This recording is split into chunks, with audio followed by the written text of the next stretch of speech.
Mazmur 89 ayat yang pertama sampai dengan keempat dan ayat 50. Nyanyian pengajaran Etan orang Ezrahi. Aku hendak menyanyikan kasih setia Tuhan selama-lamanya. Hendak memperkenalkan kesetiaanmu dengan mulutku turun-temurun. Sebab kasih setiamu dibangun untuk selama-lamanya. Kesetiaanmu tegak seperti langit. Engkau telah berkata, telah kuikat perjanjian dengan orang pilihanku. Aku telah bersumpah kepada Daud hambaku. Di manakah kasih setiamu yang mula-mula ya Tuhan, yang telah kau janjikan dengan sumpah kepada Daud demi kesetiaanmu? Ayat-ayat ini adalah bagian nyanyian pengajaran dari Etan yang terdiri dari 53 ayat.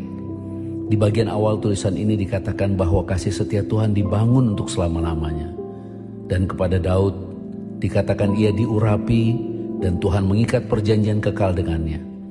Namun pada bagian akhir dari nyanyian ini dikatakan, di manakah kasih setiamu yang mula-mula ya Tuhan, yang telah kau janjikan dengan sumpah kepada Daud demi kesetiaanmu. Bahkan ditulis, tetapi engkau sendiri menolak dan membuang orang yang kau urapi, membatalkan perjanjian dan menajiskan mahkotanya laksana debu. Engkau menghentikan kegemilangannya dan tahtanya kau campakkan ke bumi. Apabila kita baca secara utuh Mazmur 89 ini, maka kita melihat sepertinya Tuhan tidak setia kepada janjinya. Ia membatalkan janjinya sendiri. Padahal Tuhan sendiri yang mengatakan, apa yang keluar dari mulutku tidak akan kuubah. Jadi Mazmur ini seperti menggambarkan Tuhan yang berjanji dan Tuhan yang mengubah janjinya.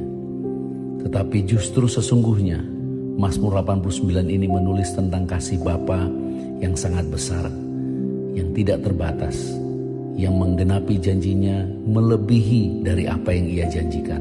Karena tulisan ini sebenarnya bukan hanya menulis tentang Daud, Raja Israel yang diurapi Tuhan menjadi Raja. Tetapi tulisan ini sesungguhnya menulis nubuatan tentang Yesus Kristus, yang menjadi Raja bukan hanya untuk Israel, tetapi menjadi Raja di atas segala Raja. Bahkan dalam kasihnya yang besar, Bapa bukan hanya menggenapi pemulihan bagi Israel, tetapi bagi semua bangsa termasuk kita, orang percaya. Itulah sebabnya dikatakan bahwa langit pun bersyukur karena perbuatan Tuhan yang ajaib. Bahkan karena kesetiaan Tuhan bagi orang-orang kudus, yaitu kita, orang-orang yang telah menerima penebusan di dalam darah Tuhan Yesus Kristus. Itulah sebabnya pada akhir tulisannya, Etan menulis, terpujilah Tuhan untuk selama-lamanya. Amin, ya amin. Mungkin Etan belum memahami pada saat ia menulis karena Roh Kudus belum dicurahkan di perjanjian lama. Tetapi Etan menulis dengan ilham Roh Kudus bahwa Raja Daud yang diurapi akan direndahkan. Dikatakan mahkotanya dibuang ke bumi, seolah-olah Daud ada di sorga. Padahal saat Etan menulis ayat-ayat itu, ia sedang menulis tentang Tuhan Yesus Kristus yang datang dari sorga dan merendahkan dirinya di bumi, rela mati dan bahkan mati di salib, agar kita yang berdosa menjadi anak-anak Bapa yang kudus. Itulah sebabnya Etan menulis Daud akan menjadi anak sulung, anak tunggal Bapa yang dikasihi Bapa. Karena ketaatan Yesus, kita sekarang telah menjadi orang-orang benar yang dikuduskan, sehingga ia menjadi yang sulung dan kita menjadi anak-anak Bapa yang penuh kasih karunia dan kebenaran. Marilah kita bersyukur dan jangan pernah mengeluh akan apapun.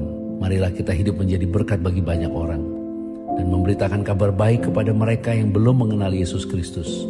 Dan kita menjadi berkat mulai dari kehidupan di keluarga kita sampai kepada banyak orang.